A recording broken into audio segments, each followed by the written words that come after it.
Welcome to Energy Stew. This is Peter Roth, your host.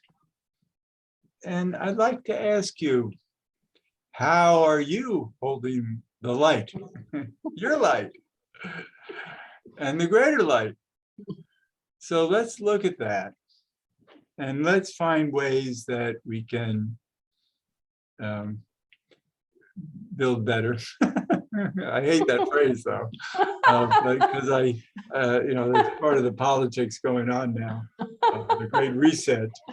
But we're going to do the Great Enhancement.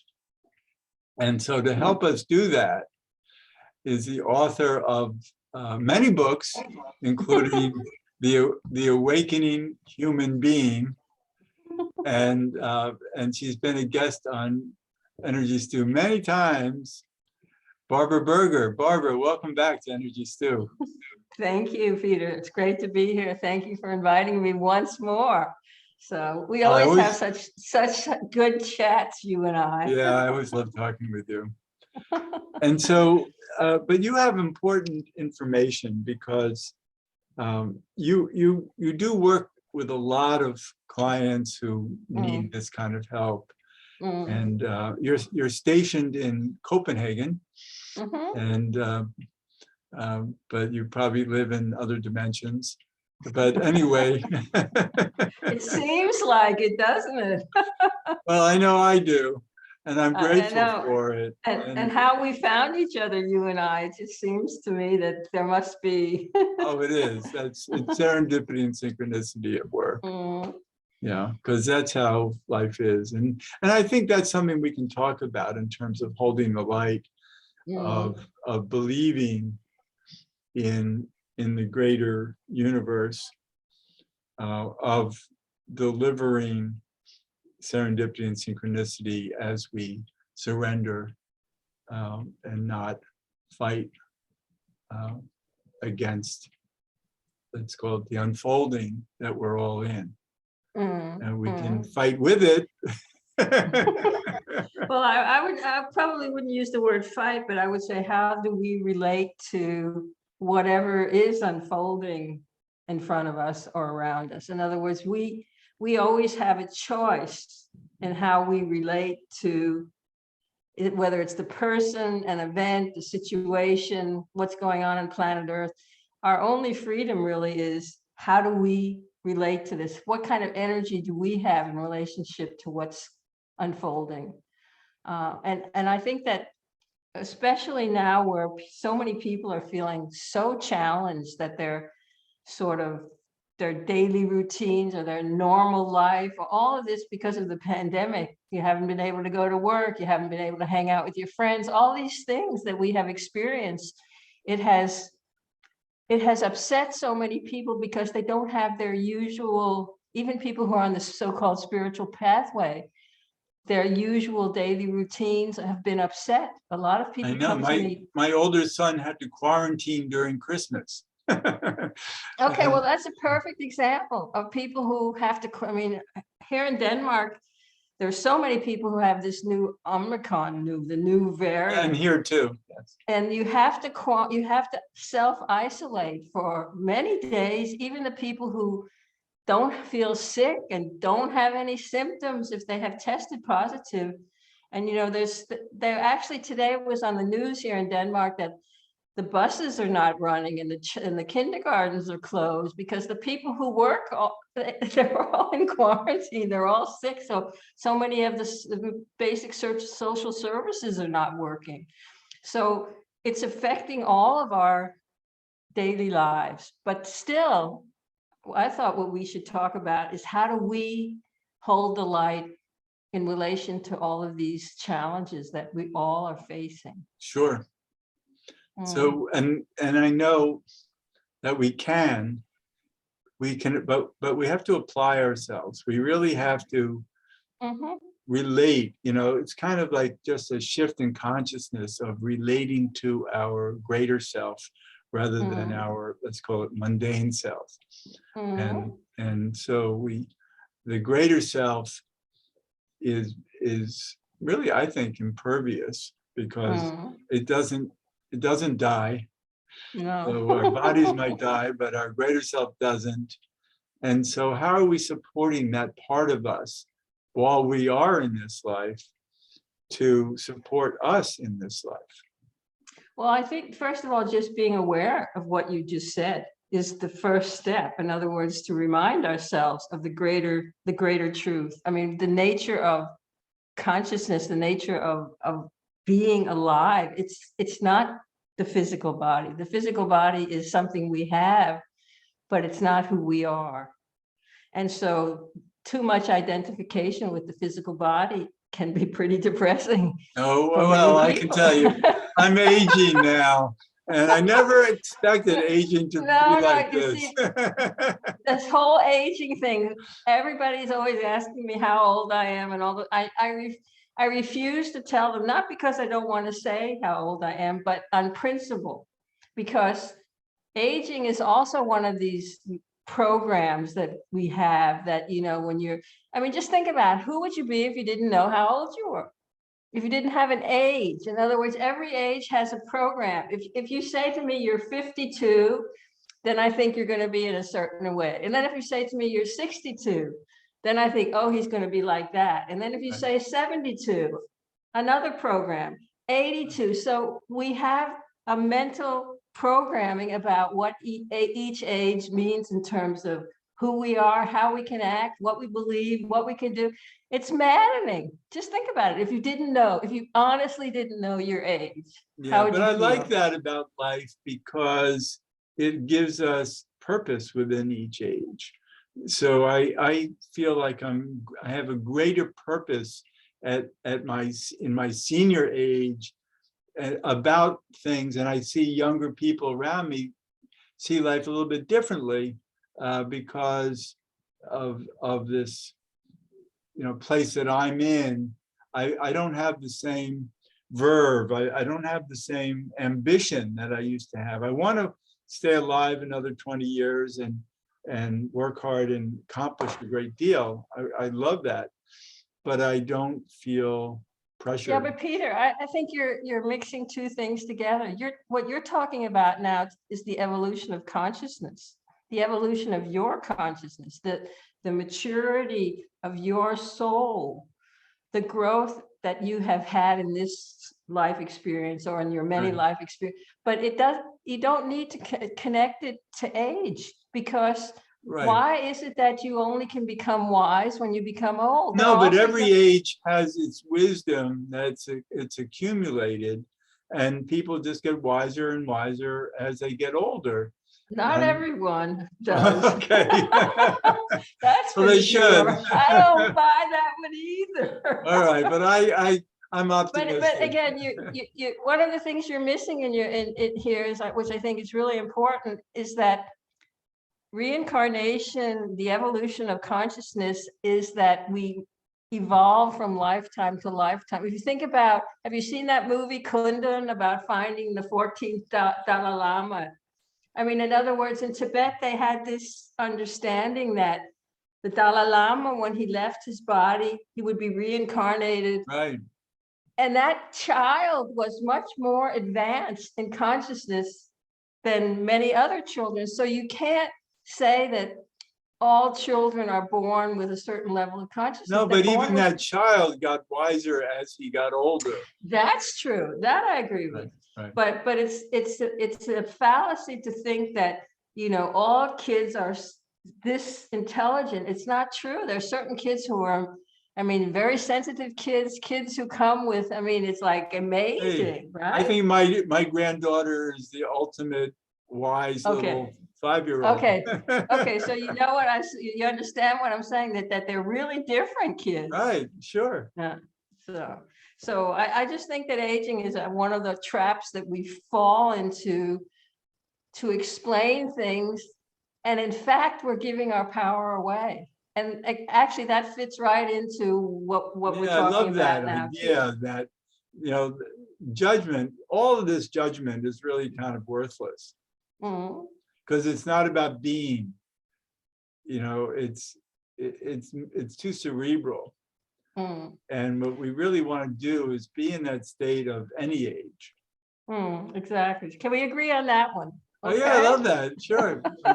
Glad you brought me to that. It's your No fault. ways, no You ways, no you ways. you brought me to that wisdom. Good, I like that.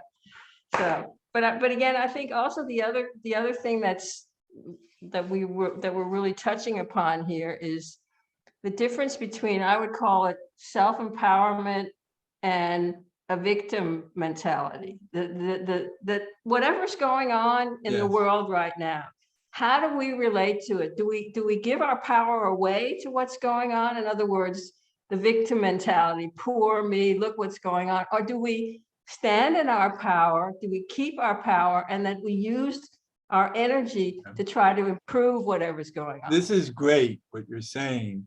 And what it makes me think about is that our souls chose to come here. So let's not be a victim of what we chose. Exactly, exactly.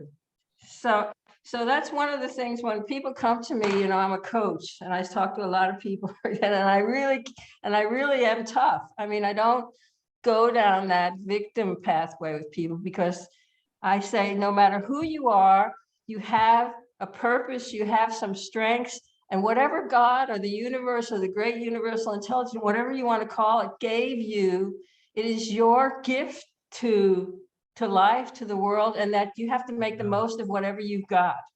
Right. I've been thinking about that a lot lately, of just asking everybody to try to find their best gifts and to Exactly. really, and live optimally with the nature of who they're here to be the wonder of.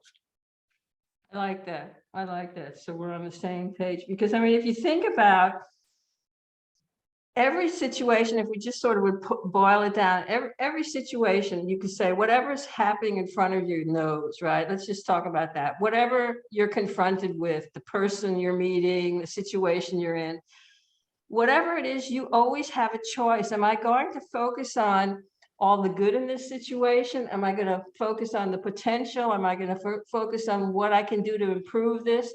Or same situation, we haven't changed anything in the outer.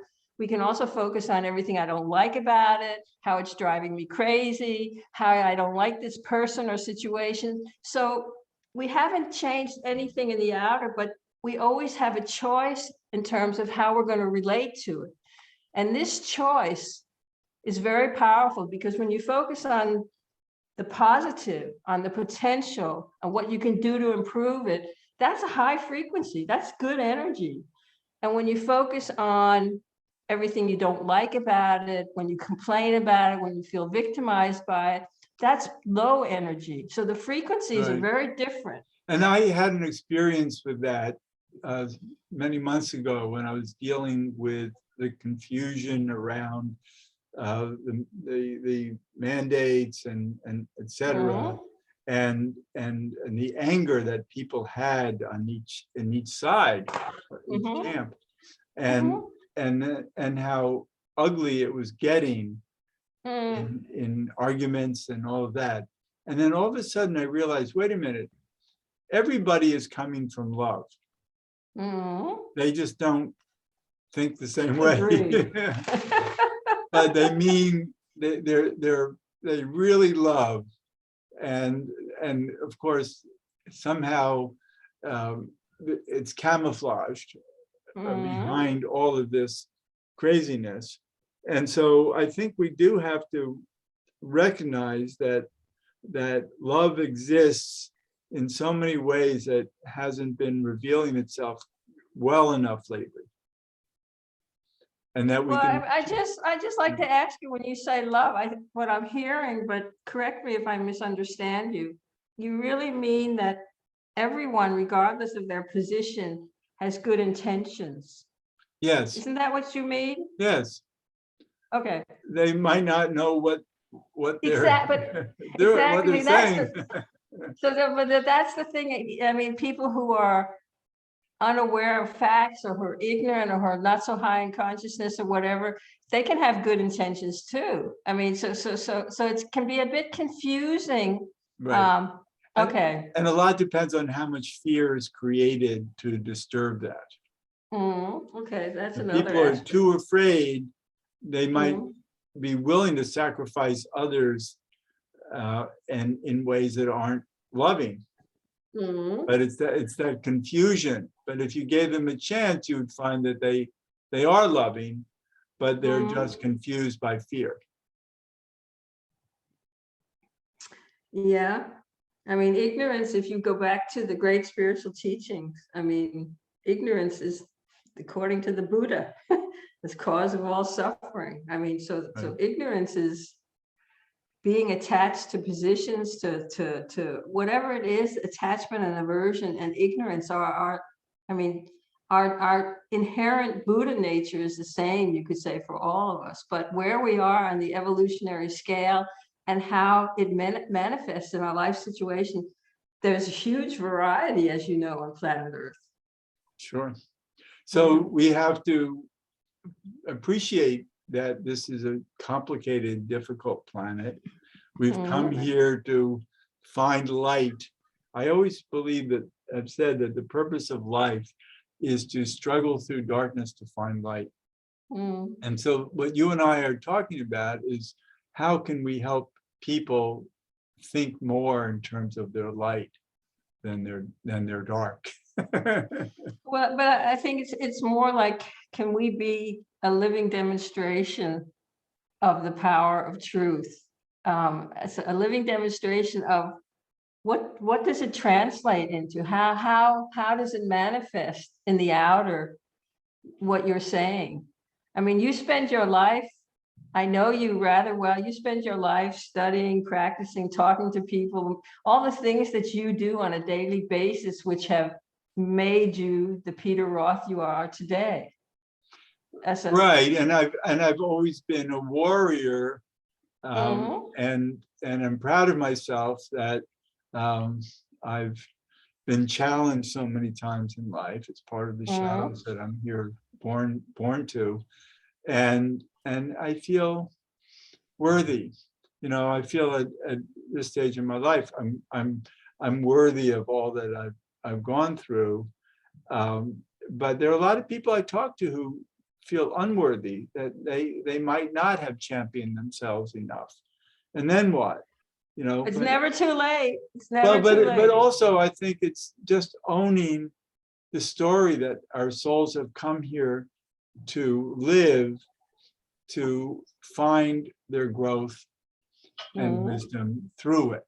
So we don't Well, have to necessarily think we've been successful. I don't think it's about that.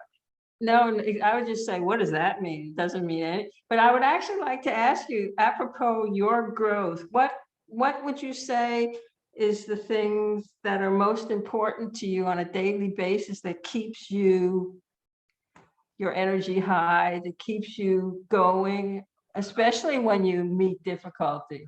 I think just believing in my clear mind, you know, that Okay. that I can think for myself, that I have choice, that I believe in my choices, and that I have people in my life who I care for and O who Okay, care but for wait, just me. before you go on, you said one thing which I'd really like to explore more. You said that, "I believe I have choices. I know I have" I mean, and I think that's really the key for all of us who are on this pathway, consciously anyway, to remind ourselves on a daily basis that we have choices and that our choices matter. I mean, I think it's important to realize that, I call it the ripple effect, or every person on the planet has what I call a hemisphere of influence. In other words, what we do, say, think, our energy, our frequency, it radiates out from us and it affects those people around us. But the reality is that some people have a very small hemisphere of influence, and some people, such as you, for example, have a larger one. I mean, you have a radio program, you're a teacher. Somebody like me, I write books, they're published in many languages. So some people have a larger hemisphere of influence. But regardless of who we are, we all do have this hemisphere of influence, and it is our choices on a daily basis that radiate out from us and Right. influence. the people around us. And whether we influence them, you could say, in a positive way or in a negative way, that has to do with the choices that we make on a daily basis. So the fact that you say that and that you remind yourself of that all the time, that's, to me, is one of the keys about being the kind of person you are or I am. Right. And so we want to help people come back to choice. You and Exactly. I also counsel a lot of people, and I try to help them find new choices, new ways, Good. not only choices in behavior or purpose, but even choices in thinking, of course. Yes, choices in thinking come before choices in behavior. Right. So that's the most important. So I always say that you are the choice maker in your life because you're the only thinker in your mind. Right. In other words, Smart. it's the inner that is the cause of the outer. If we're only reacting to the outer, then we can easily become victimized. So regardless, that's why I say, regardless of what the outer is doing, that we remain in control and realize that we are the choice maker. How am I going to relate to this event, this person, this situation? And this is why I like to teach intuition, because I want people to work on all levels of their consciousness, not just their thinking, but also like a higher knowing. Okay, excellent. Yeah. You know, you've forgotten probably, but I have written a whole book about that. You call it intuition, but it's my book that I call Find and Follow. Oh yeah, we did a show on that. We did a show on that. Find and follow your inner compass.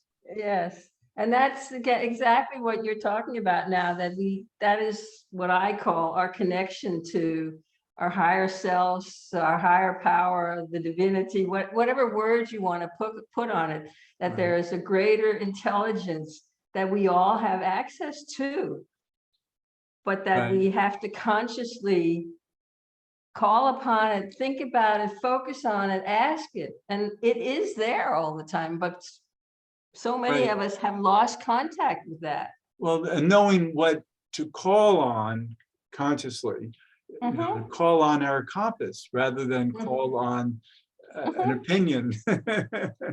Well, that's what I write in the beginning of the book, that most people are so programmed to try to please other people, listen to other people, worried about what other people think about them, that they lose contact with the guidance that is within, which you call intuition and I call the inner compass, that is our actually, I believe it's our connection to, I call it the great universal intelligence, the larger intelligence that created all of this. Yes. And that created each one of us. And we're just a part of it. Exactly. Yeah. And so, yeah, and actually, I always like to say, we don't even think for ourselves because we've never invented a thought in our life. We just have That's thoughts. for sure. And they just flow through us. We don't know where they come from. That's for sure. So even though you say you don't meditate on a daily basis, if you do meditate, that's what you find out, that thoughts arise and disappear, and they don't have a bloody thing to do with us. They're just there. Right. So that's a very good point in helping us find our be true to our light, is not get in the way of it. Exactly. And most people are getting in the way of it all the time. And one of the reasons I have discovered coaching people is that the reason they get in the way of it, or one of the reasons, is that they're so afraid of the consequences of listening to the guidance that's coming from within. It scares the shit out of people because they think, oh my God, if I really tell the truth about the situation, if I really tell the truth about this relationship, I'm going to have to do something about it. So I always say to people when I start coaching them in this way that try practicing and listening to the guidance within, and just wait about action, just so you start to get used to the fact that you actually have this connection within you, and that you also have all the answers within you if you dare go there. But it's really surprises me how afraid people are of that. Right. I've had so many people come to me who feel like they're painted into a corner. And then using my intuition, mhm. I see the ways out that they haven't Okay, seen. And that's why okay, they use me for that. But okay. there's always a way out. And, Always. and a lot of times it's also trusting in the universe to give us a hand. And Mm, and we get that. And we mm, need to learn to trust serendipity and synchronicity in life, because mm. we are led by a greater consciousness that um, seems to be there, create miracles for us when we least expect it even. Well, I think the other part of what you're saying too is that we often have a preconceived idea of how things should work out. Yeah, that's Yeah, why we're painted in a corner, right? exactly. But Yeah, the greater good is not exactly the way we thought it would be. exactly. So we're getting to the end of the show, No, okay, go and so fast. I know, it's amazing. Yeah. And so I want people to know how to find, you have so many books that are of value to everybody. Thank you. And Yes. where do they go to find your book list and your website? Well, there's two places. My website is Beam Team, BEAMTEAM.com. If you go there, you can read all about me, and all the books are listed there. You can also just go on Amazon. They're all on Amazon. If you Google Barbara Berger, you'll see I have an author page on Amazon, and it all comes up there too. No, that's But in terms of what we've been talking about today, I would highly recommend my book, The Awakening Human Being, A Guide to the Power of Mind. At the end of this book, I have some specific suggestions about how to practice on a daily basis, asking questions, meditating, treating, naming your good, all kinds of techniques I describe in this book, how to do it practically. That's great. Barbara, I love talking with you. Thanks for being back on Energy Stew. Thank you for having me. God bless. And this is Peter Roth, your host of Energy Stew at prn.live. It's a new URL. And I can be reached at Peter@HeartRiver, HEART river.org. I'd love to hear from you, and thanks so much for listening.